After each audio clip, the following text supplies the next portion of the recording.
welcome everyone. We can see people popping their names in already in the chat, so keep going with that. This is an international group today. So we're so happy that you're here, and I think we're going to actually let Gabriella jump in and start. She is our wonderful guest today. We had the pleasure of being on her webinar on Tuesday. If you don't know Gabriella from DIY MFA, make sure you check her out.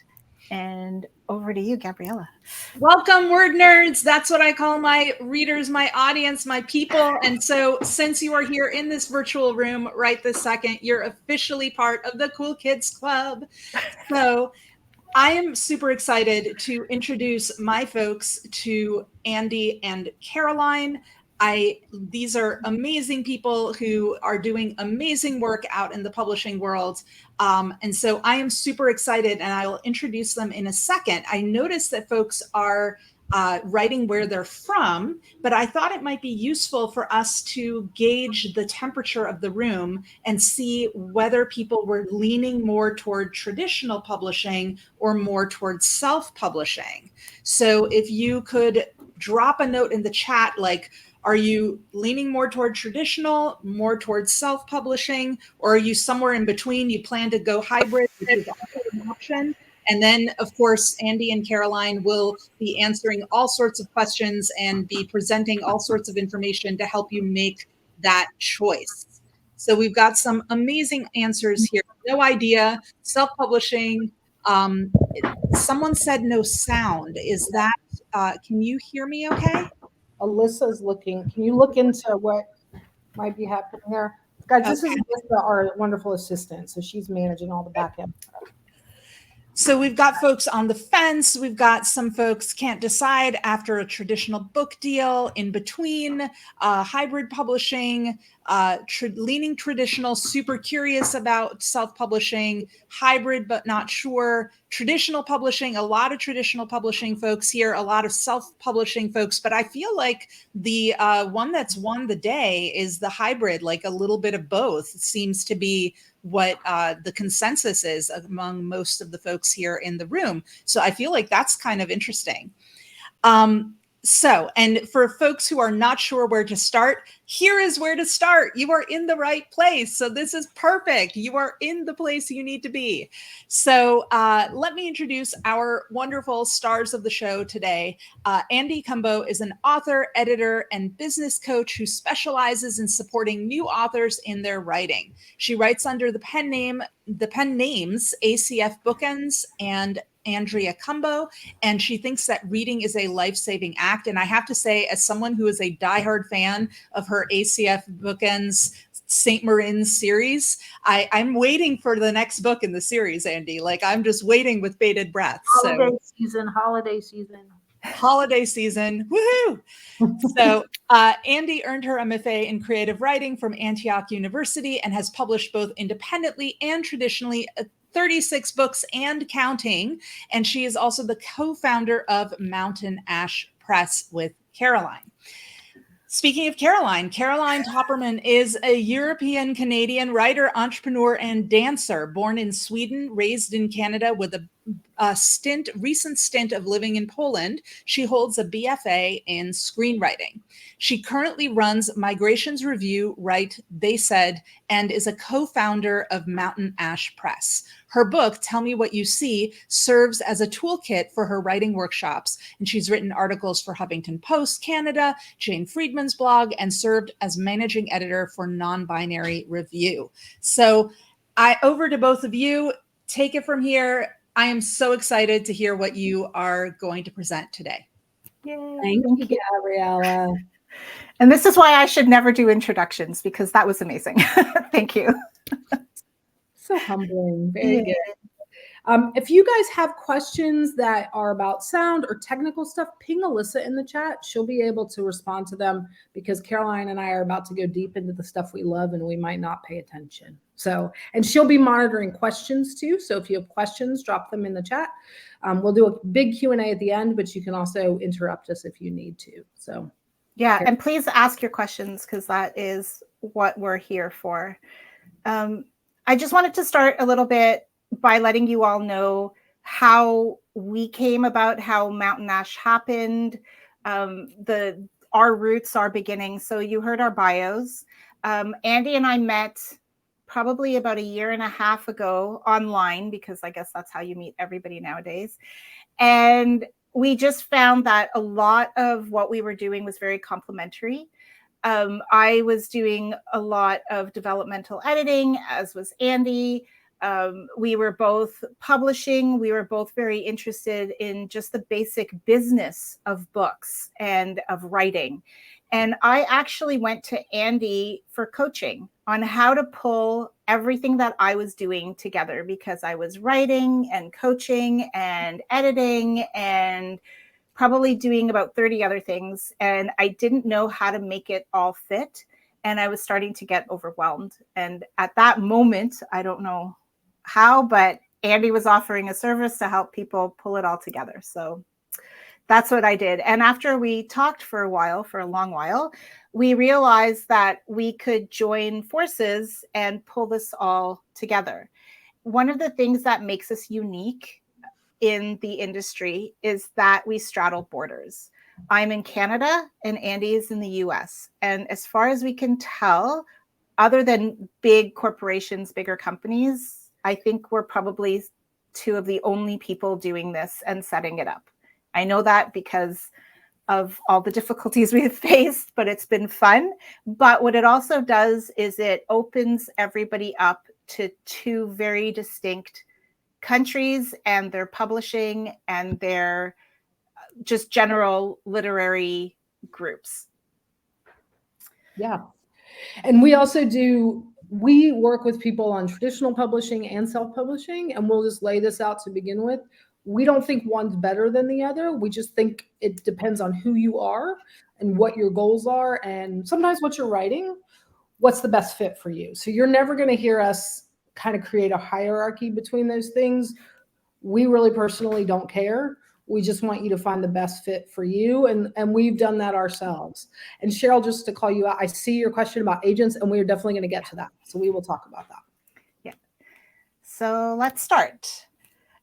So there's different types of publishing. So and most of you know this, there's traditional, that you will either go the agent route or go for the traditional small press route. There's indie, which is also, it's now called indie, formerly called self-publishing, where you do it all. I mean, I think that says everything. And we will go into detail on all of these in a minute as we go. There's hybrid, which is exactly what the name suggests. So it's a little bit of both. And then there are vanity presses. And, type that into any sort of Facebook writers group and you will have people freaking out and a lot of answers about vanity presses. But I think they have a place in the industry, a small place, but a place. And I think we can start with the vanity presses. Yeah. Is that right? Yep, that's great. And Jeff, we do everything. Fiction, nonfiction, poetry, just to cover that base. So vanity publishing, let's get this one out of the way. It's not necessarily bad. I think vanity presses have a place for a business person. That's where that's where they started, I think, mostly, where somebody was like, I'm writing a book to support my business, and this is what I need published. And I don't want to do any of the work myself, but it makes me an authority. It makes me look like it gives me like extra cred. So I'm going to publish this book because I want to, and you're going to help me with it. And I think that's where they have their place. Sorry. Yeah. And Catherine wants us to compare and contrast vanity publishing to hybrid publishing, which we can definitely do. And we will do that. Yes, absolutely. So with vanity presses, they basically accept anything. It doesn't matter. They don't care. If you're going to pay them the money, they will take whatever you have. They will pay for all their services up front. But they also do a huge most of them will do, especially the kind of slimy ones, will do a big upsell on marketing because that's where they're going to make their money. And you can expect to be paying an additional, I don't know, $10,000, $14,000 for just the marketing portion of your book. And that's where the big difference is with a lot of the hybrids. I want to wait just a little bit to keep you in suspense about some of the differences as we go along. But that will be the big one, will be that vanity publishing will take anything. So keep that in mind. I don't know if you have anything to add to that. Nope, I guess I would just say, like, yeah, there's just no, we're going to talk about gatekeepers as we move along. There's no gatekeepers in hybrid publishing. It's just vanity. Sorry. And so as long as you can pay, they'll take anything. Like, so, and they're also, since you're paying them up front, they're not I will say the one questionable thing is they're not necessarily invested in your sales being great because they're making their money from upfront and there's no reputation they're trying to build. Whereas that's one of the differences with hybrid. So, okay. So actually there's a question here from Susan asking about some examples of vanity publishers. What's that big one? And I'm drawing a blank on their name and I should have written it down. Balboa is who I'm thinking. Balboa, that's the one I'm thinking. They're a classic one. And because they're with Hay House. So often what happens is that people really want to get published by Hay House and they just get funneled into Balboa with the promise. And this is the other aspect of vanity publishing, with the promise that if their book sells well and does well enough, it can get picked up by Hay House. And that will never happen. That just will not happen. They're there just to take your money because they're making all these extra promises. So that's a big one.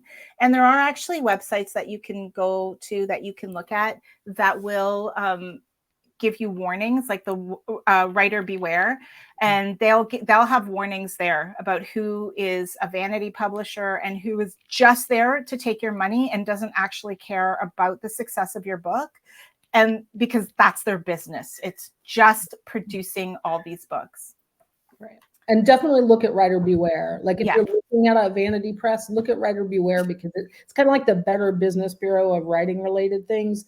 They'll tell you if there's something sketchy about vanity press, any press, actually. They'll tell you if something's sketchy. So, yeah. And Vantage, yes, that's another one, Catherine. Yes. Yeah.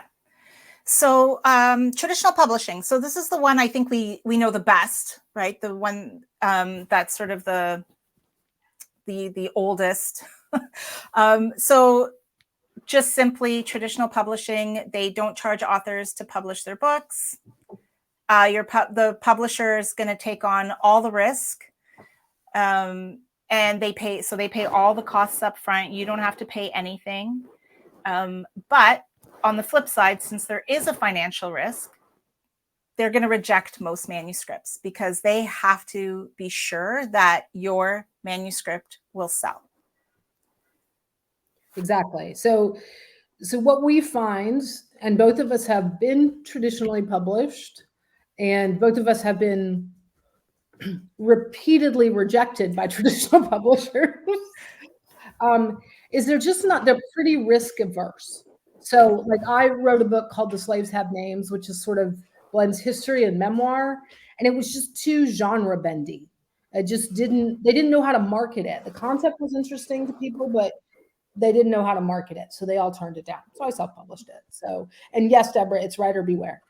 And so they tend to be, this is where we see the strongest gatekeeping, right? We see editors, we see agents involved in this process. All of this is where it's just really limited. But it's also the place, and we're going to talk about this in a minute, where you don't have to lay any cash out front. So, next slide. All right, so you've written your book. We're going to pretend that we're going to traditionally publish our book right now. I have this great manuscript, best manuscript ever. It's going to make someone $1 million. So what do I have to do?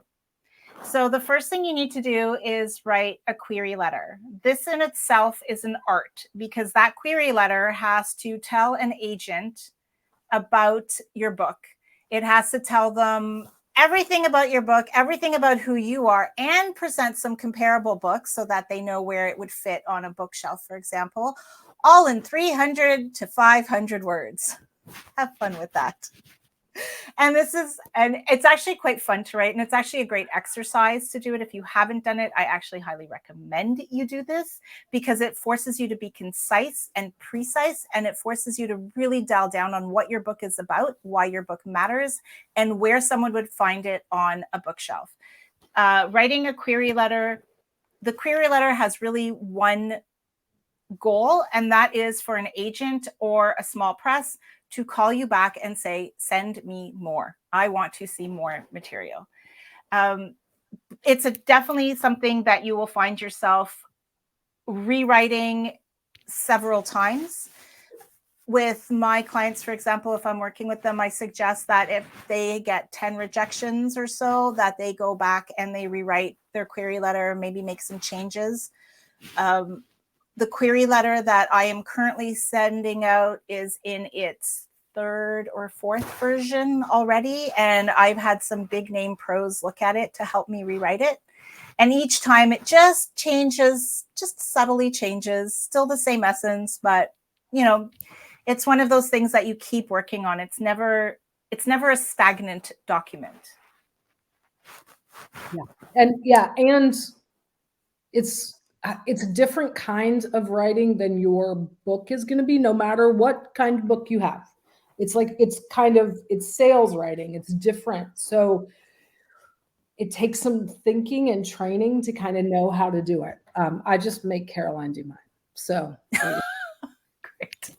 And Jane, I don't know if Atmosphere Press is a vanity press or not. I have not heard of them. Oh, Atmosphere Press. They've been in my inbox. They've been in my inbox a lot lately. I'm trying to figure that out with them as well. I think they're presenting themselves as a hybrid press, but I haven't quite figured it out. But yeah, I've been getting a lot of emails from them for some reason. So the next thing that you would need to do if you are writing anything nonfiction, and that includes memoir, is a proposal. A proposal is a big document. If you are going to traditionally publish, I highly recommend you start writing this proposal, or at least thinking about it and taking notes before you are even finished your book. Because that proposal at the end of the day is going to be somewhere between 30 and 50 pages, kind of. That's what you're looking at. It is basically somewhere between a marketing document and a business document.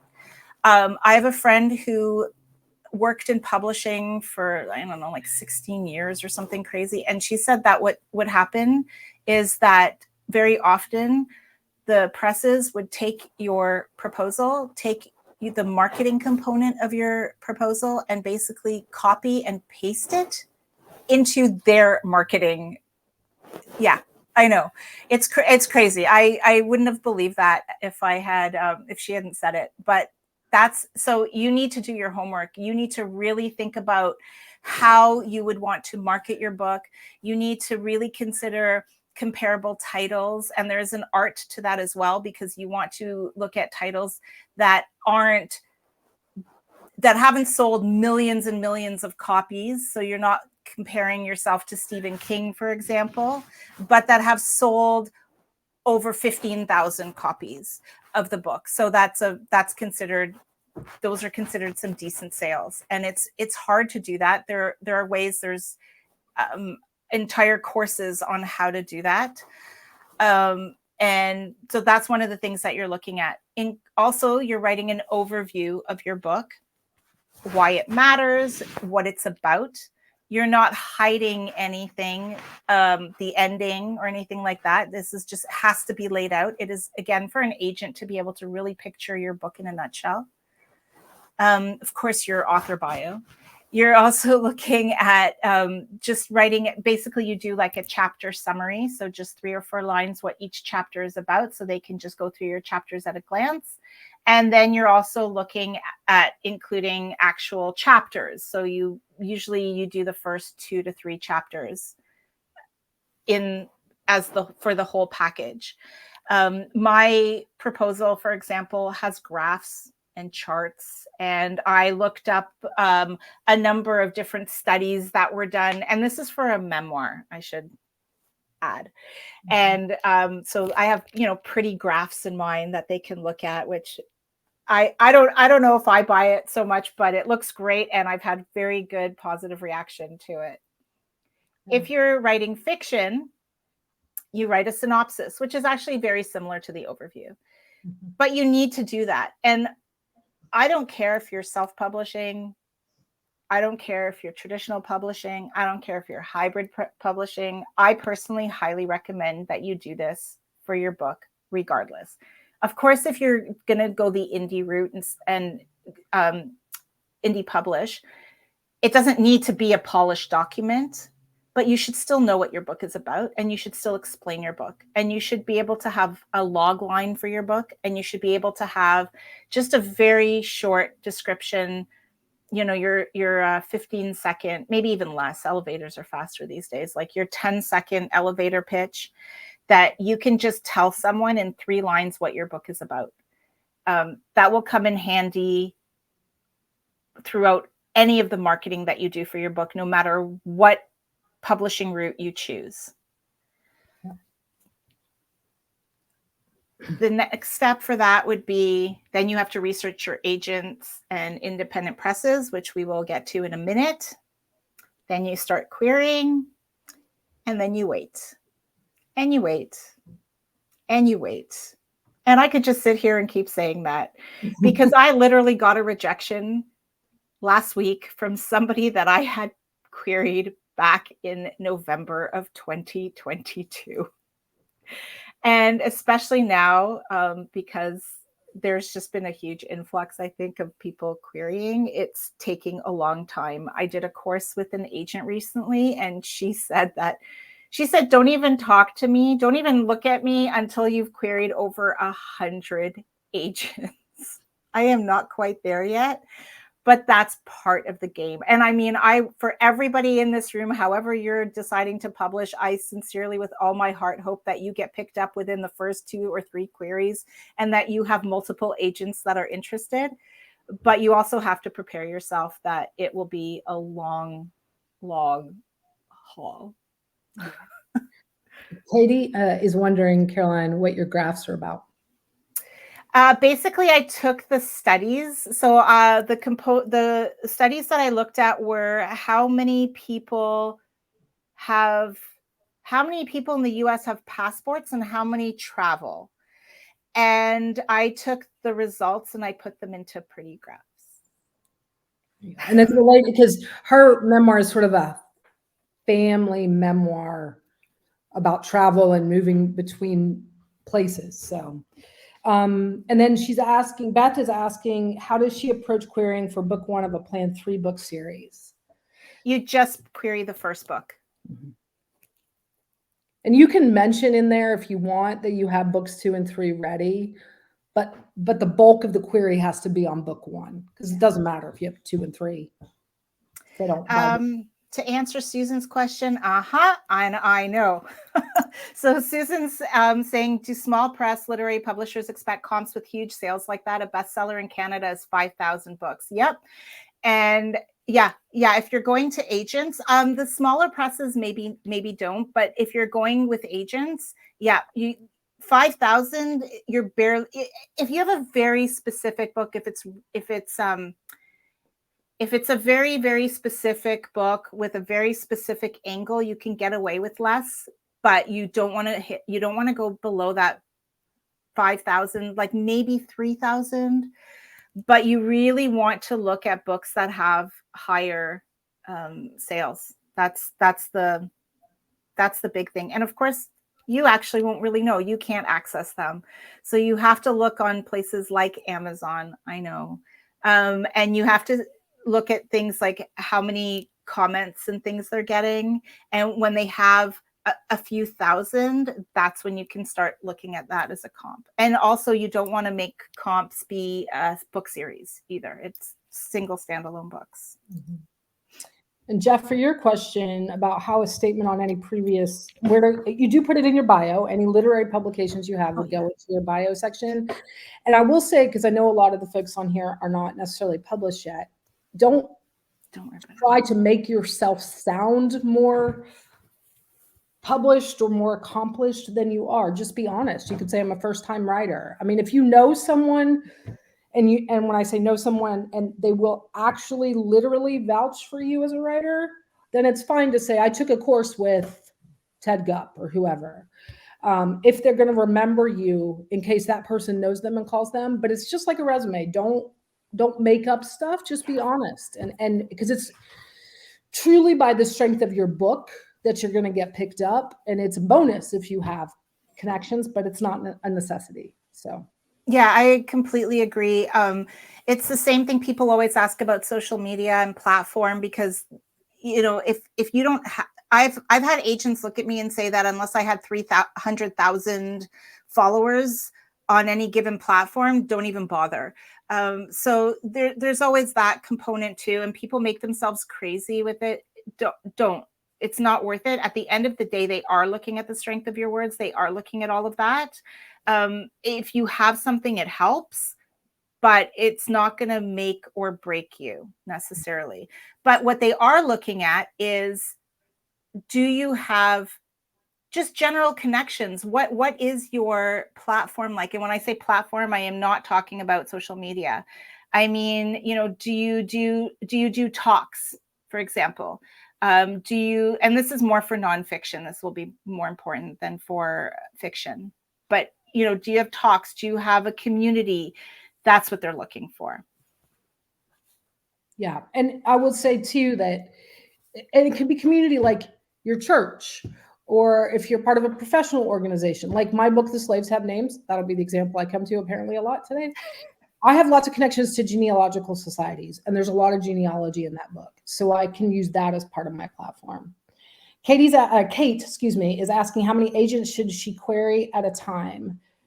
5, 10, 283, as many as you want. I mean, I keep a spreadsheet when I query, and I just do as many as I can manage in a day, because they do have to be adjusted for each agent. I don't know if you're. Yeah, it doesn't matter. No, it's whatever your brain and heart can take at any given time. Like sometimes I only have time or energy to query one, and then I'll query one and I'll leave it for a week or two. And then I've had days where I've queried like 5 or 6. So yeah, it doesn't matter. Whatever you want, just, don't query, because it takes so long now too to get any sort of response back. If you get a response, I usually do about 15 kind of at a time, and then I just wait and see what happens for a little bit and give myself a bit of a break, because it's a bit draining emotionally. And before it disappears off my screen here, for Pearl, you need a full proposal for memoir. Sorry. I know that goes around. That question goes around quite often. Do I actually need a full proposal for a memoir? Yes, you do. And I've had numerous places ask for it. And also, if you're querying, a lot of agents use Query Manager, Query Tracker for their queries, which are just pre-made forms. So, and that's where you're putting in chunks of that proposal. So yeah, you do need to have it. If you get lucky and an agent doesn't ask for it, yay. But I would definitely have it online. Yeah. Gail, we will talk about genres in self-publishing a little bit. Just a very blanket statement that I'll qualify 100 times when we talk about self-publishing. Upmarket anything is harder. Just so you know. But we'll talk about it for sure. Dennis, you're asking a question about print runs. Honestly, I don't even know how to answer that.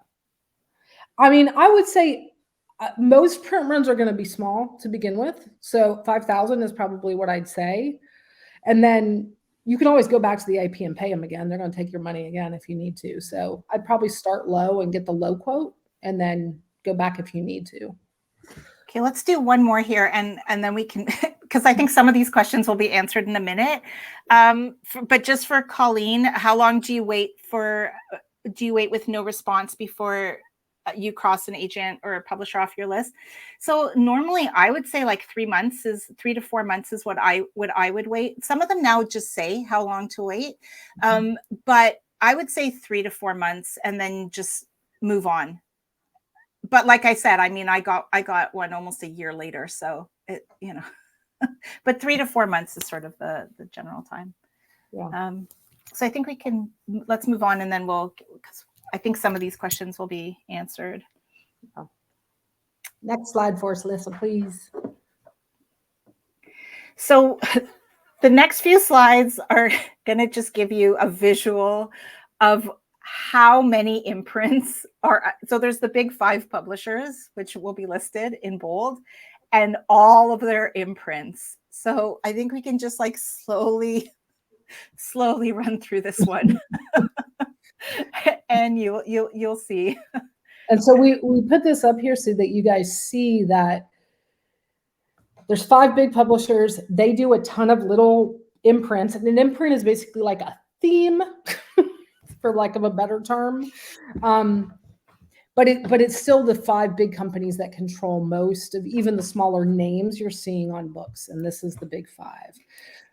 Yeah. And the crazy thing is you can't pitch them without an agent. Some of the smaller ones, just full disclosure, will open up for a day or two, usually like a month, or maybe 1 or 2 months a year. They'll open up, and you can actually send your queries in without an agent. I did that. I did 2 of those this month, but for the most part, yeah, you can't touch them without an agent. And that's part of the value of an agent, is they just have so much more reach for places for publication.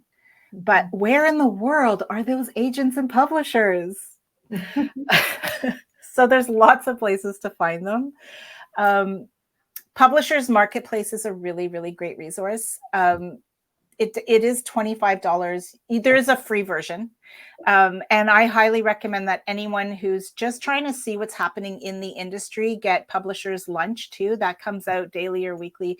And it just comes right into your email, and it will just tell you about deals that are being done. It'll tell you about the latest news, or if someone's acquiring someone.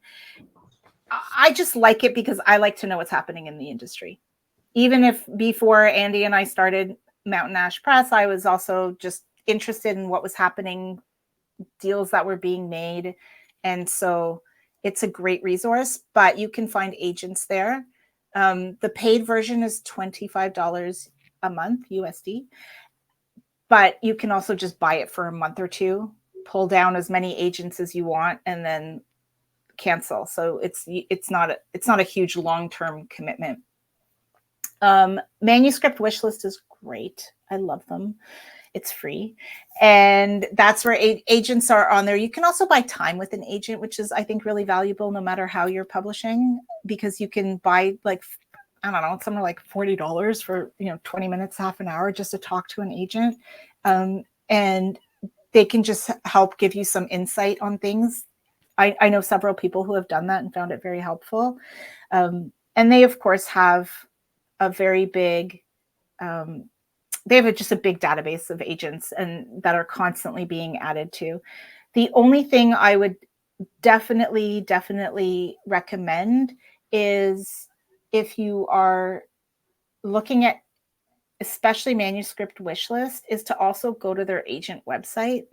One of the things you might find, and it's maddening, is that they want one thing on one website and a completely different thing on another website, and with completely different directions. And this happens, and it just, there's a reason there was like a brick wall behind that first slide for traditional publishing. So what you want to do when that happens is, if that happens to me, then I just say, as per your requirements on either manuscript wish list or on your website, this is what I'm submitting to you. So there's also Jericho Writers. I love them. They're bizarre a little bit because you sign up to get their whole agent database and it tells you have to buy it, but it's actually free, but you just have to kind of renew it every 7 days. I don't know why. But that's where you'll find a lot of, when I'm looking up UK agents, because there are a whole lot of agents in the UK and all over the world that we forget about. And I'll have a point about that in about 3 seconds. But Poets and Writers is fantastic. If I'm looking for small presses, I look at Poets and Writers. And then, of course, social media. I'm in a bunch of groups, social media groups, Facebook groups, and agents are part of those groups. And agents will jump in sometimes and say, hey, guys, I'm looking for ABC, or pitch me, go ahead. And then right away, when you send that in, you say, hey, I saw your comment on Facebook. They will look at that email right away, which is actually kind of fun too. So you jump to the front of the line. So agents. Okay, sorry. This is a big topic. So we'll probably only scratch the surface. But I think in Canada we have I don't know. I love to say we have 30 agents. It's probably a little bit more, but we have very few agents. So even though I am in Canada, I am looking elsewhere for an agent. I have exhausted the agents who are currently accepting new clients. But there are a lot of agents in the UK. And because my book is partially set in Europe, it is a good fit for me. And there are even more agents in the US, and they have access to resources around the world. And the big 5, of course, are in the US. So don't limit yourself. Really take that time if you're looking to, and even for presses, small presses, you don't have to just stick with the ones that are in your neighborhood. Go big, because there are presses everywhere, and there are presses looking for your work everywhere. Mm-hmm. And one is not necessarily better than the other. The best one for you is the one that you want to work with. Mm-hmm. Mm-hmm. There's a ton of questions. I'm gonna take this one about, is it worth it to try an agent? We're gonna talk about how you guys decide which path you want to take in a minute, because there's a lot of things to consider when making that decision. So we'll talk about that in a minute. I don't know how anybody becomes an agent. I think it's a fairy godmother sort of situation where they go, oh, and then you become one. I think it has more to do with connections in the actual formal publishing industry than it does anything else. But I know a lot of authors that become agents and vice versa. So, but I don't really know. We talked to, I don't know First Right. Do you know First Right, Caroline? First Writer. No, yeah. I am not. I'm sorry. You stumped us, Beth. Go ahead. Oh, the UK agents. Catherine, she lives in California, but her novel is set in the UK. Yeah, absolutely. I would try the UK agents. And honestly, they're pretty clear. There are definitely agencies and agents in the UK that are saying look, we have a lot of English speaking writers. So if you have to have a very good reason for wanting your book to be represented by one of us, and find that reason. But yeah, it's absolutely worth it to look. There's no reason not to look. You in part, you sort of never know who might suddenly find an interest in your book, in your story. So I find myself doing the same thing. I find myself overthinking it and then starting to stress myself out and then possibly not pitching someone. The worst that can happen is they don't respond. It's not like you go on some crazy blacklist of something and they never talk. I mean, you might, but that you'd have to write something really horrible for that to happen. Yeah, I wouldn't worry about that too much, where the agent's located. Any decent agency, they have the exact same the same connections. That if they're a good agent, they're all talking. It's a big network of people. That's right. Hey, Caroline, I want us to pay attention to time too, because oh yeah, I'm not. Okay. All right, next slide. Rejections. You knew we had to add some of these. These are personal rejections that I have received. So yeah, it happens. But you can see none of it's awful. They're form rejections. I've had some really great ones that were personalized. I think all of these are form. There's one in the middle that says, I'd be pleased to see your proposal. Please send it as single word doc and let me know where you are with other agents and if any publishers have seen this work. So yay, for about 5 minutes until I got a second email going, no. So yeah, it's you know, this is the life. It's it is what it is. The only tip I would give you is follow what they want to a T. If they don't want attachments, do not send attachments. If they want it in the body of the email, send it in the body of the email. Don't be smarter than what they're saying, because I guarantee they're just going to delete. Yep. All right, you go. All right. So here's what is great about traditional publishing, right? When you might get paid up front. Now let's just dispel this myth that we're all going to make 100K on our first books out of the gate. We're not. Most of us are not John Grisham. Although if you are, please publish with us. We would love that. And somebody did ask. Yes, we are taking manuscripts. They take care of the cover design. They pay for the cover design. They take care of the formatting of the interior, and they pay for the formatting. You have some outside accountability to when they want things from you. They give you, the average is 2 weeks of marketing support. So that's a big part of this decision, right? You remain eligible for prizes like the Pulitzer, for example, or anything, any of those big name prizes. You only stay eligible for those if you publish with a publisher that has rejection criteria. It has to go through some level of gatekeeping to be eligible for those prizes. So traditional publishing has that. You're also then eligible for the New York Times bestsellers list.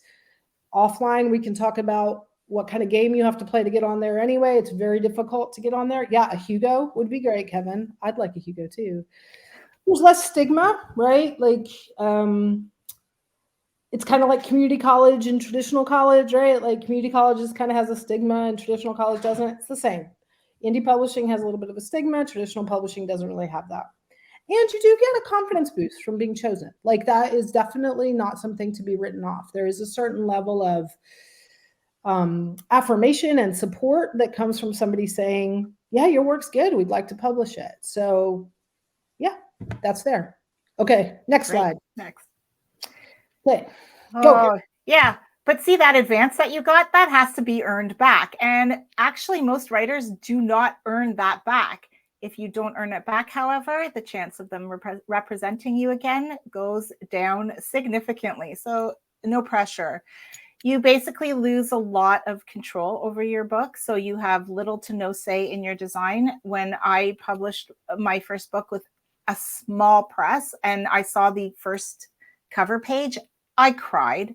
Luckily, somebody there was on my side and she made it amazing. But yeah, the first one was brutal. Either way, the bulk of the marketing still falls to the author. And like I talked about in the proposal, you are putting together what you are willing to do. And basically, you have to be willing to do anything to publish your book or to promote your book, or almost anything. I don't know. Anything may be too harsh. Yeah. And then you're accountable to their deadlines. So they are on a timeline. They know when your book is going to come out, and that's what it is. You don't have that much leeway. So, and it can mean too that your deadline could be in 2026 and they're going to put your book out in 2028, right? So you could be waiting years before your book comes out. Caroline, question about pitching and different Englishes. Oh man, this question always. And I know it's so frustrating. I have two. When I query so the Canadian ones, I queried with American English because it's all, you know what, at the end of the day, they're going to fix it how they want it. That's what it is. But I have two versions. The Brits I query in British English, and the Americans I query in American English. And it just took a few seconds to have two queries. So I just do that. I would just say that Americans are sometimes, I wouldn't say this is true for the publishing industry, but it's true for readers, that there are different Englishes. So be more particular to get it to American English than you are to get it to the others. The Brits are used to American English. The Canadians are used to American English, but Americans are not always used to that. Andy said it. It's all right. I'm American. I can say that. And Jane, we'll talk about poetry in a minute. Small presses are going to be, and indie publishing or hybrid publishing are going to be your best routes in until you're famous. When you become Lee Young Lee, you can publish anywhere you want with anyone you want. But until then, poetry is really hard. It's just really hard.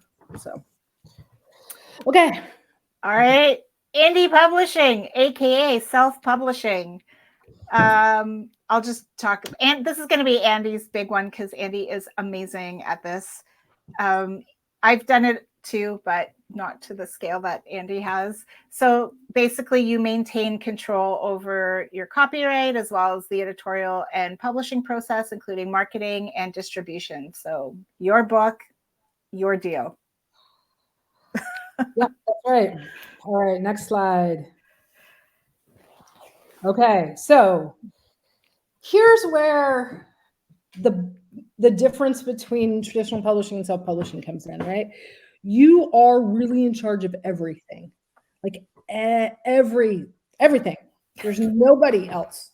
I mean, unless you're lucky and you have like Alyssa as an assistant, pretty much everything's done like by you. So you need to know who your ideal reader is and where you're going to find them. If you're self-publishing, indie publishing, you've got to do that exercise where you create the avatar and it's like, my ideal reader is, I write cozy mysteries.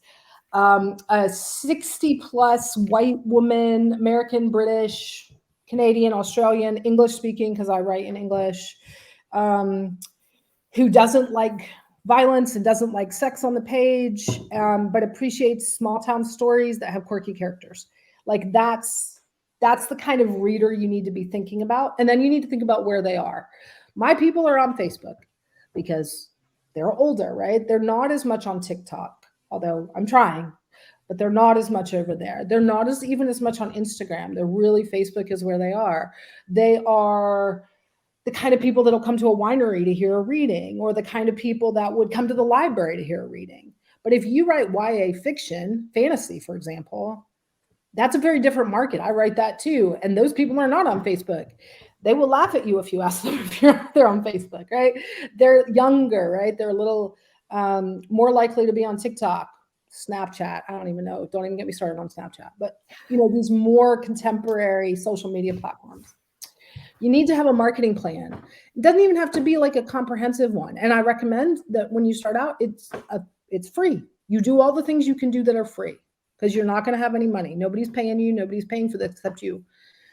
You need to have a synopsis. I just had, I'll talk about this in a minute. I have an agent now. I just had an agent ask me for synopses of some of my books. I was like, oh yeah, I should do this, right? So I had to write synopses, which is hard. You have to design and the synopsis can be the blurb. That's usually what I do. It goes on the back cover of the book. Because of timelines in self-publishing, you usually have to have that done before you write the book, unless you're writing and then taking a long time and, waiting till later to get things. I don't think I said that in any way that makes sense. You need the blurb beforehand if you're going to get a cover before you write the book. There you go. You have to design a book cover. Either you have to do it yourself, which I will tell you, I do not recommend, because it is, unless you are a graphic designer, it is better to pay the money to have someone design it for you, or to get a pre-made cover, which are really relatively inexpensive and very nicely designed, than it is to design something that is bad and won't sell. Ask me how I know. And then you need to decide where you want to distribute your books. So some people sell only through Amazon. They're part of the Kindle Select program. It's Kindle Unlimited from the reader side. That means that they can only sell their ebooks on Amazon. They can sell everything else everywhere else, but ebooks can only sell on Amazon. Or you can do what I do, which is sell wide, and you sell everything everywhere. So those are the kinds of things you have to be thinking about. Okay, next slide. Okay, So here's your there we go. Oh, yeah. So here's your distribution options. Kindle Direct, Kindle Select, Kindle Unlimited, Ingram Spark, which is the distributor that most traditional publishers use, and they have a print on demand element. So you can basically get your book printed by them and then distributed to their network, or Draft to Digital. Used to be Draft to Digital only did ebooks, and they distribute everywhere. They'll distribute to Amazon for you. They'll distribute to Apple, Barnes and Noble, Kobo, a billion other, Yeah. Google, Tolino. Actually, they don't distribute to Google. If you want to go to Google, you have to go direct. Oh, I thought they did now. They used to. They don't anymore. Sorry, they keep changing. They keep changing, yeah. And Draft to Digital now does print too, so you can do everything through Draft to Digital if you want to. We have a client currently that's doing that, so that's a possibility. Kevin says that one webinar, an agent said the synopsis should reveal all the plot twists, and I've heard another say, do not do this, make it as your burp. If somebody asks you for a synopsis of a novel, they want to know everything. They want to know how it ends. They want to know the twists. They want to know everything. If they ask for your blurb, they're asking for the marketing copy that's on the back of your book. And if they tell you something different, obviously do what they say, but that's how that lingo usually breaks down, Kevin. So, okay, next slide. So I love this. Yeah, I just want to show you guys the big pro of self-publishing is you make more money. So I published a book called Plantation Jesus. It's very niche, right? It's on racism in the Christian church. This is what my royalties were for last year. I mean, that's a year's worth of, I made $85.10. I did get paid an advance of $1,000 for this book. So I've earned out my advance, which, to be honest, a lot of the traditionally published authors I know do not ever do. So I feel pretty lucky. But I mean, that I pay for my kids' lunch at school for 2 weeks, right? So it's not big cash. I'm still proud of the book. I love the book. I love that it's out there. It does different kinds of work than my self-published stuff does, but that's what it made. So, okay, next slide. That $15,107.99, that's what I made from one self-published book last year. That's the second book in my Stitches and Crime series, Bobbins and Bodies. The first books in all my series are free, which is why you're not seeing that one. This is book 2. And this, by the way, this comes from a software called ScribeCount. It's great software if you're tracking book sales. The yellow is Amazon. The green is Apple. The teal is Barnes and Noble. Yeah. And then Google, Kobo, and then all the others down there. So there you go. I'm reading Jeff's. Okay. We'll come back to your question, Jeff, at the end, because it's about comp titles and marketing and stuff. So, okay. So here's the pros. Go, Caroline, go. So all the royalties are yours, right? That's the beauty of it. You see that and that was the last 2 charts are the perfect comparison, because when they weren't and the publisher is taking a cut, Andy is making $85 in a year. When she gets to keep all of them, she's making $15,000. So you have full control over your cover design. There's no one who's going to say anything. That's a pro and a con. Full control over interior formatting, because of course, don't forget, a book has to be formatted a certain way. Readers do expect that when you pick up a book. You have full control over your marketing. Again, pro and a con, but we know that you're going to be doing a lot of marketing regardless of the choice you make. And personalized timelines. And as you will see in the next slide, those personal timelines are also a con, because you can just basically procrastinate and never do it. You also don't get an advance, so there's no money coming in. Again, we know this is a pro and a con. Having some money up front is great. Most traditional publishers expect you to use that advance it'll go towards your marketing. So, you know, it's great, but you're still doing that work. You're responsible for the cost and design of your cover. You're responsible for the cost and design of the interior, which does cost money, because you can buy a program where you can do that, but you have to pay for the program and learn that. And, you know, your time is also money. You're responsible for the full marketing costs, no advance. You're not eligible for some of those prizes. You're not eligible for the New York Times bestseller list, which it's not a bad goal. And imposter syndrome can be loud, and because everything is so reliant on just you, that you have to really push through that. You have to really stand behind your product, and that can be hard. And even if it's fantastic, we all know that, I think. Absolutely. All right. Hybrid publishing. Oh, wait, hold on. Kevin has a question. I'm reading an indie book now where I found a horrible blunder. Oh, yeah. Okay. So here's the thing about indie publishing, and I'm just going to be real straightforward about this. For the love of God, for all of our sakes and yours included, have your books professionally designed, have them edited professionally. Yes. Because what happens is when there's these blunders, and they all happen, right? I don't shift person very often, but I shift tense really easily. It's very easy for me to move from past to present and back. So I have editors who catch that. Then I can worry about the story, and they'll go back and fix those mistakes. But you've got to have good editing. And I'll tell you that the first couple of books I put out did not have the kind of editing they should have had. They were edited, but they were not edited as well. And my sales suffered for that because people don't like that. Yeah. Deanne says she switches tenses as well. I think it's just a thing. I get really into the story and it feels immediate, right? So I get present tense. So definitely if you want to indie publish, there are lots of things you can bootstrap and you can save money on. You can buy a pre-made cover. You can buy Vellum if you have a Mac that has, or you can buy Atticus if you have a PC. And we can talk about validating editors too.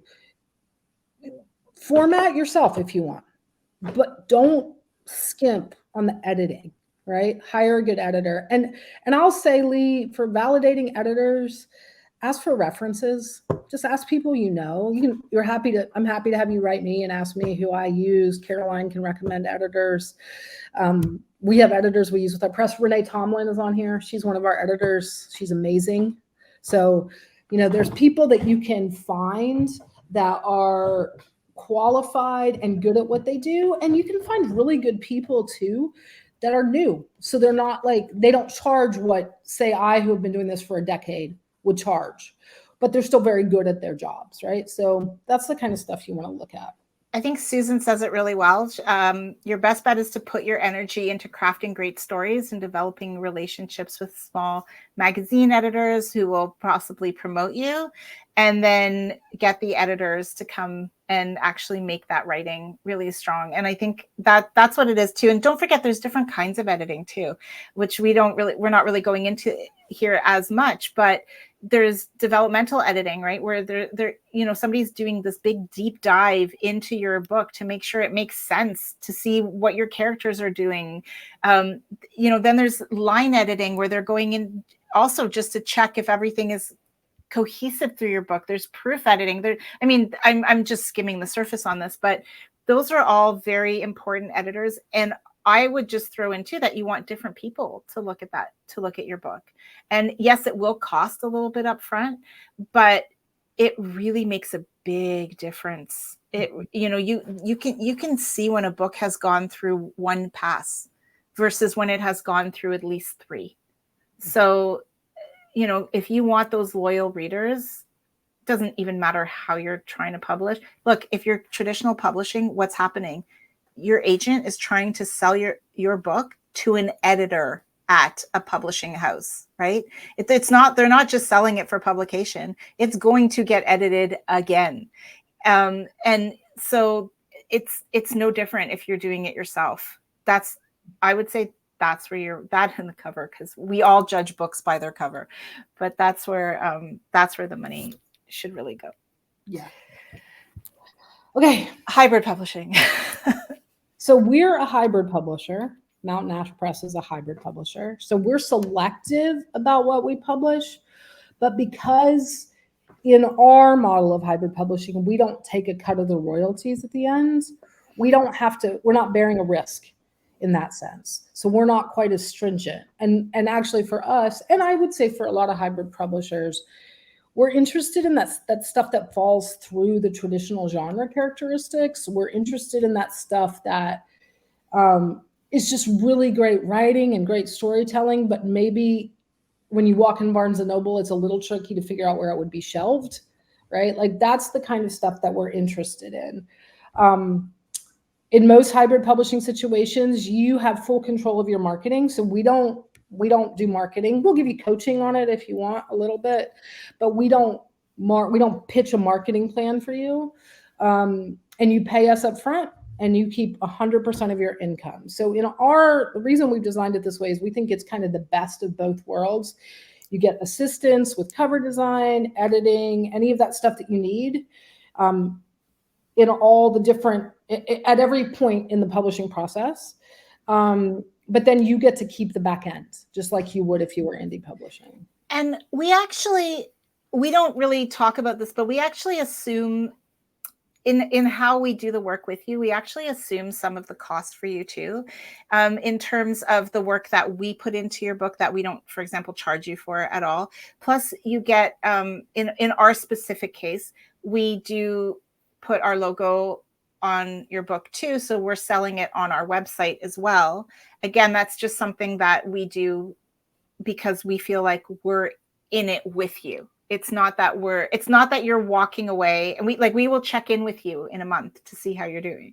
It's not that you're just walking away and forget it. Like, we're breaking up, or we hope that doesn't happen, but that's, we really bring you in. So that's that's our model specifically. And there are slightly different hybrid models as well, because some of them do work where they will split the cost with you, but then they're paying out royalties.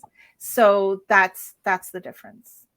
Did you want to cover royalties a bit, Andy? Maybe. Yeah, we skipped over that. So Yeah. when you publish with a traditional publisher, typically you are making 10 to 15% of whatever the list price of the book is, right? So if you sell a $12.99 book, you might make $2 to $3, maybe. And then if you have an agent, that agent takes a cut of your portion of the royalties, right? So then they usually take 10 to 15%. So you end up making a lot less. In self-publishing, everything except what the cost to the retailer is comes to you. So if I sell a $4.99 ebook on Amazon, for example, I make about $2.70, right? So I make about half.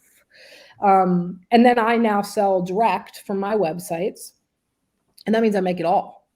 I'm not paying anyone else except maybe the company to ship it.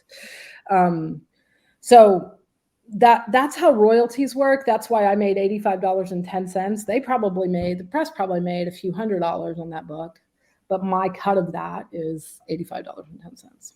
So, yeah. And with hybrid presses, this is one of those things that you should check with us, because we have criteria on how we choose to publish and who we choose to publish. You're still eligible for all those awards. You're still eligible for the New York Times bestsellers list. You stay eligible for that big stuff. That's not true for all hybrid publishers, though. So you should definitely look into that. And to answer Jane's question, we do have a menu of services.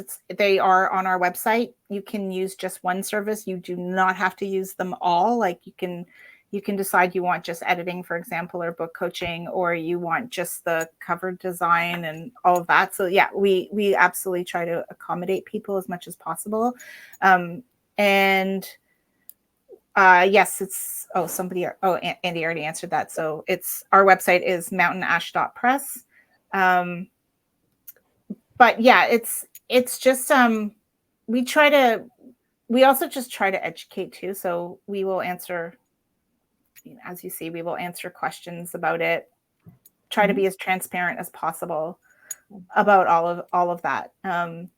In Canada, there's one little bit of a difference too, that because we are technically based out of the US, we will, if with our press, we will provide you with an ISBN. That's a little bit of a difference that we have in Canada. If you're indie publishing, self-publishing, you just apply and get a free ISBN. In the US, you have to pay. Mhm. Right. Not really sure. Maybe then we're all going to Canada. Okay. The next slide here. Why does all this matter? Why do we even care? Why are we even talking about it? And when do you need to ask yourself this question? And I'm going to say you should be thinking about this as soon as possible, because how you write your book, how you present your book is going to be different. You know, we talked about this at the beginning. When I said that if you're writing nonfiction or memoir, you should be thinking about your proposal right off the bat. If you're writing fiction, you should be thinking of that synopsis. And even if you're writing fiction, you know, the more information you can give an agent, the more you can show that agent that there is no, like that the more that they can picture your book on that bookshelf in whatever given bookstore, the better for you. Because the faster they can get behind it, the easier you make your job. I've even had an agent say that if you get a deal with a small press, email the agents and let them know, because suddenly you've done all the work for them and they can pop in at the last minute and maybe get you a better deal. You know, so this is a bit of a game. So the sooner you can start thinking about it, the better. Mm-hmm. Yeah. And does it change your writing? It shouldn't. I mean, like, so I wrote a series of YA fantasy novels that are, I'm just do all this weird stuff, hence the press, right? That is sort of historical fiction, magical realism, and YA, whatever. Again, weird genre, right? If I had thought about it before, thought about how I was going to publish before I wrote those books, I might have made it skew more heavily one way or the other, just because it would have been easier to sell to an agent, right? I'm kind of fine with the way it is, but it doesn't sell also as well as my other stuff because it doesn't fit genre expectations. So it can, but I would say just write the best book you can. And yeah, cool. How Andy and Caroline approach this topic with their clients and themselves. So for me, I basically had, I basically knew, like the memoir, the family memoir that I wrote, I knew right away that I was going to try the traditional route. And I was like, I'm committed. I don't care how hard it is. I don't care how much I'm banging my head against that brick wall. I'm going for it. And I'm still in it. So I have not stepped back from that yet. I think because of the type of memoir it is, I really, really want this book to also possibly get foreign rights and be translated. And I'm hoping that my book gets banned in Poland. There you go. I said it. So that's something I'm really hoping for. But I also have self-published. I published, I had a fitness background from my previous life. So I published a fitness book, which was a lot of fun to publish myself. And then I've gone the small press route, and yeah, they were people that I knew. So it was a little bit of an easier process for me, but I love that too. I really love that. So like Andy said at the beginning, if your book is good, like, we care about the book itself being good. We don't really care how you publish at the end of the day. Yeah. And I would say for me, I'm in the process of deciding if I have ADHD because I'm super impulsive. and I mean that seriously. I mean, that's not me making light of ADHD, but I don't have the patience for the most part to wait for traditional publishing. That said, I just got an agent, and somebody asked before how I got my agent. I actually had a reader refer me to an agent that she knew, and they picked me up. And I thought they were going to pick me up for my Cozy Mysteries, which is what they started with, but they ended up picking me up and representing me for everything I've written. And they are in the UK. So so it's interesting because my books are very American. I'm a Southern American, right? So like they're super like Southern Virginia. And so it's becoming a little difficult. And I even now find myself kind of antsy because everything takes so long, right? It's hard. Like it's very hard. And I'm still publishing myself because that's how I make my income, right? So, but for our clients, like we just really want you guys to find the best thing for your book. Yeah. That's what we're trying to do. So, and I want to say thanks, Kevin. I'm hoping to. And actually, my book, my full manuscript and proposal are out with an agent right now. And so, you know, if you want to give them a call and tell them to speed it up a little bit, I'm very grateful. Everybody out Caroline Online. Yeah.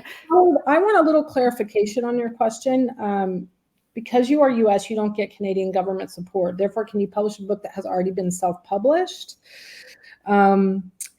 We can publish a book that's been self-published. Actually, any press can publish a book that's been self-published in the US. I don't know if that's true for Canada.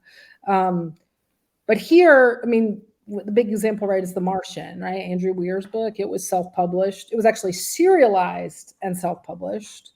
And then it got self-published as an entire book, and then it got picked up, and then, you know, Matt Damon's the star of the movie. So that's really, really rare. So I just want to say that it's really, really rare. So if you want to traditionally publish, we definitely say go that way first, give that a go, and then you can go back to self-publishing. But most people, sorry, I'm just going to jump in. Most agency presses agents won't take a book that's been self-published because of the money. It's just because of that, because it's already out there and they might have a different vision for it. So that's why they usually don't take it. Right. And my agent, that's a great point. My agent picked mine up to try to sell the foreign language rights first, and then decided that there was still enough of a market that I hadn't tapped yet to do the English rights too. But yes, that's totally true. Impatience with traditional publishing. No. And I will say, this is a personality thing, right? I mean, and it is an age thing. Like, I'm not going to pretend like if I wasn't in my 40s, if I was in my 70s, self-publishing would be even more important, right? Because it can take years. So if your publisher refuses to publish the sequel, Gabriella, come on anytime you want, because we're going to kind of move into questions at this point, I think. Lisa, can you make the next slide too? You can book a consultation with us. There's our promo. There you go. Free 30-minute consultations. So if you guys want to, and Alyssa, just put the link for the chat right onto schedule. So if you want to book a consultation, we'll talk with you for a half hour, and we don't hold back. Like, we're not trying to, we'll give you all the best advice we can in a half hour. And then if you want to do more work with us, you can. But Gabriella is also, if she's available, going to come on and answer some questions with us. Picture book writers. Yes, we do work with picture book writers. Lily asked, if your publisher refuses to publish the sequel, hi, Gabriella, can you self-publish it? You can. You absolutely can. The trick will be to see if you can mimic the marketing strategy that the traditional publisher used. Like, you're not gonna be able to do it exactly, but you'll be able to do it a little bit. But also I will say, if a first book sells really well, often traditional publishers come back for that second one. So. And Howard, we don't have Canadian funding because our headquarters are not in Canada. Canada has a whole lot of rules. So we will not be funded. This press will not be funded by the Canadian government at any point. Thank you, Susan. Yeah, so we're actually hosting a writer's retreat in November, and Susan Scott will be presenting at that as well. So there's more information on our website, but we can't wait to see you there too. That's right. Book Baby, Patricia, you asked this question and I didn't get to it before. They're hybrid, and I will say of the hybrid to the vanity presses, Book Baby's great. I mean, they really have done. I've had 2 clients that have worked with them, and they have been wonderful. She Writes Press. That's really good. Yeah. So, She Writes Press, even right now, they are so back. I don't think they're even taking, I think they're into 2025 now. Yeah, they're great. Yeah. And Gabriella, just pipe in if you have stuff to say. You can put yourself in the stream. Oh, you were in the stream. I see you now. Yeah. Oh yeah, and Office Kitty. Kevin thought Office Kitty might be holding you up, Gabriella. Yeah, I don't know if you can hear the banging of the neighbors doing construction has now started up, so that's why I was staying on mute. I'll unmute myself to answer questions if I've got something. That's awesome. Perfect. Thanks, Gabriella. Yeah, Karen, come talk to us about what we can do for your trilogy. I mean, we have gotten a lot of poetry, and we've gotten a couple memoirs and things that we're in the process of publishing, but we haven't had a lot of fiction yet. So we'd love that. Interesting. Yeah, it's interesting. Somebody asked about picture books. Yeah, you can absolutely chat with us about that as well. We actually have 3 artists that we work with who do illustrations if you don't have your own, but it's absolutely something we'd be more than happy to talk about as well. Yep, absolutely. And Katie, I love that you're 71 and you're going to go for a traditional publisher because you're going to live into your 90s. I think it's amazing. My grandmother is going to be 99 on September 8th. So there you go. Thanks for coming, Howard. We really appreciate it. Dawn, does Mountain Ash require a book proposal for memoir? Go, Caroline. So we don't actually require a full book proposal. We will send you a questionnaire, and we do require the first 50 pages or 3 chapters, sort of rounded up to whatever is the nearest. But we definitely will look at writing, but no, we will not make you do a full book proposal. That's right. Gail, thank you for coming back about upmarket fiction. So here's the thing. I mean, this is an individual thing. So this is where a consultation with us might be helpful. We can kind of give you some more guidance. The stuff that sells the most is the genre stuff, right? Cozy mysteries, thrillers, romances. I'm releasing a romantic comedy in September. Lord help us. Fantasy depends, right? Historical fiction depends, but the more upmarket it gets, the more literary it gets, the harder it is. Like it's just because those readers are usually found in, they usually go to traditional marketing places to find their books. So it's harder. It's not impossible. I would say my books, of course, which are the books I know best, are cozy with a tilt towards literary. Gabriella, nod if that sounds okay. Yeah. Upmarket is like, it's just more literary, Jane, just to answer your question. Like more on the, I don't even know how, it's this hierarchy we have, right? Pre-World War II adventure. So anything suspense-oriented, thriller-oriented, that can do pretty well because there's like a whole military history section like on Amazon. That's one way you can look at this. If Amazon has created a category for it, it probably will do okay in indie fiction. I would also add that for folks who are wondering what upmarket is, the way I think of upmarket is literary stuff that sells. So like not the like super high literary stuff that is like really esoteric and kind of in its own space, the stuff that like is being basically on college reading lists type things, and that's about it, graduate reading lists. But like the stuff that you would see in like book clubs and sort of like more like, the way you explained it, I think was really good, Andy, that like it's books that people are looking for more in traditional bookstores and less so in like Amazon and places like that. Although obviously they will go there as well, but it seems like they're more sort of books that are, they're making like bestseller lists and things like that. They're sort of like the big mainstream kind of thing. I think that's what when people say upmarket, they kind of mean like the literary stuff that has some commercial vein going through it. Yeah, that's well said, Gabriella. Thank you. Here's we have some questions here that have been waiting for a little while, so I think it's good if we address them. Really? I'd like to get through most of these if we can. So Jane's asking, what are the opportunities for unknown poets in traditional publishing? Oh, I'm sorry, Jane. I'm sorry. Oh, so well, doesn't it? Right. Okay. So we just believe in being frank and transparent. We're really kind, generous people, but we also don't like to BS anybody. Poetry is hard. Yeah. It's just really hard, no matter which way you're trying to publish it. If you could get a small press, like Grey Wolf is my favorite small press, Yeah. to look at your poetry, that's amazing. Like that's a great way to get in. Indie publishing poetry is hard because you don't have any benefit of that access into that more literary traditional market. We are publishing a couple poets now.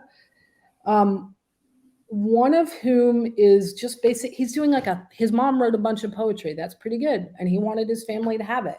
And we thought it was good enough. And she was an artist. And so we're publishing a book of his poetry, her poetry, and her sketches. Because we liked it, right? It's not going to sell 1 million copies, right? We're going to be lucky if he makes his investment back, to be honest. But he knows that, right? He went in knowing that. So I mean, I would say, Jane, that if I were in your situation, I would probably try for small presses first, query small presses first. And then if that doesn't work, decide how important it is for you to have something in print. And if it's worth it, then self-publish it. I mean, and also, I would also add to that, the way to start building your name as a poet too, do poetry readings. Get published in magazines, literary journals. That's how you're going to start building your name. And that gives you just that leg up to getting published. And also, for example, the other poet that we're publishing in a month, I think, she's actually, I think she's the poet in residence at her local Barnes and Noble, I think. And she's just putting in that work, and she does poetry readings every couple of weeks or something. So you'll have to just put a lot of that legwork in a slightly different way to get your name out there. Yeah. Flash fiction. Gosh, you guys are asking about the tough ones. Does not anybody want to know like how to get a romance novel, how to make 1 million sales? That we can talk about. Flash fiction, there is a prominence for it. It is a genre that does particularly well online. So there's a site called Wattpad that is great for flash fiction or serialized fiction. Book-wise, it's harder. It's really hard. There are some flash fiction books. I'll tell you that the time I read them was when I was getting my MFA. It was not in a casual sort of pick it up at the corner store kind of reading situation. It's the same with short stories. So it's not even just that that Flash is so short. It's just that the market for short stories is difficult. So gosh, I really wish I had happier things to say, but yeah. I would add, though, that linked short stories, I feel, are making a comeback. I think that's true. So short stories where you've got like multiple stories in the same book, but they are set in the same town, or the same characters come up in the same, in the different stories, things like that, so that there's a sense of a through line throughout the whole book. I feel like that is more marketable. Yeah, that's a good point. Yeah, like Olive Kitteridge, that kind of stuff. Yeah, absolutely. Thank you, Kevin. I'm glad you prefer the truth. Can you get your book into Barnes & Noble if you self-publish or go indie? You can distribute it through Ingram Spark, and then it can sell through Barnes & Noble. You can also publish it directly to Barnes & Noble. To get it into stores itself, it's trickier. You have to kind of go and make the rounds. It's kind of a lot like publishing into an indie bookstore. You kind of got to go get to know the bookstore sellers, kind of schmooze your way. Often they'll put it in like the local author section, talk to them about doing a reading for them. You have to kind of show them what's in it for them. But my books are in our local Barnes and Noble. So yeah, even my traditionally my small press one, I still had to, for a lot of the indie bookstores that I really wanted my book to be in, I also had to go and schmooze a little bit, and they're on consignment actually. So Yeah. Romance. So the people that are in Kindle Unlimited are, they could be either. They could be traditionally published or self-published. If you're self-published, you have to be exclusive to Amazon to be in Kindle Unlimited. If you're traditionally published, you get the benefit of being able to publish everywhere and still be in Kindle Unlimited. It's like one of those perks that Amazon gives to traditional publishers. But that said, romance is the number one selling genre in the US. I expect it's probably the same in Canada. It outpaces everything all the time because people that read romances usually read a lot. So self-publishing romance is a great way to make cash. I have a friend who nets after expenses $30,000 a month writing small town romance. all right. So we're all going to switch to writing romance now. That's why I'm trying it. So I would say of the genres that are the most likely to be great in indie publishing, it's romance, mystery, some fantasy. Urban fantasy is particularly good. And then thrillers. Those are the ones that tend to be the best. So science fiction, yeah, there's a market for that. It's a specific market, right? Like I read sci-fi. I think it's a lot like fantasy. You just have to be able to find your readers, but you can do that really well. Newsletters matter a lot when it comes to this genre publishing stuff. It's probably a little more simple to find readers if you traditionally publish sci-fi, but it's certainly possible in self-publishing too. This kind of goes on that Jennifer's asking, it feels very much like the agent process is a lottery with very little payoff. Is it possible the odds are higher with more potential payout, albeit smaller with indie? So I'm assuming that's the indie small presses. I guess. Go ahead, Caroline. Yeah, I mean, maybe. Like, I don't know. No. Sorry, I don't mean to be so blunt about it, but it's sometimes it's the luck of the draw, sometimes it's who you hit on. Like agents, if there's a panel of people looking, maybe you might know sooner, faster, but not necessarily. I don't know. Gabriella, do you have anything with this? Because with all the traditional publishing with agents? So the question was like, is it easier with finding a indie press over an agent? I think it kind of, yeah, like right? What you said, it's sort of kind of luck of the draw. Can I chime in with a little bit about agents? Because I'm a big fan of agents, even if you have already gotten your book deal. So the DIY MFA book, I actually had a publisher interested in my book before I got an agent.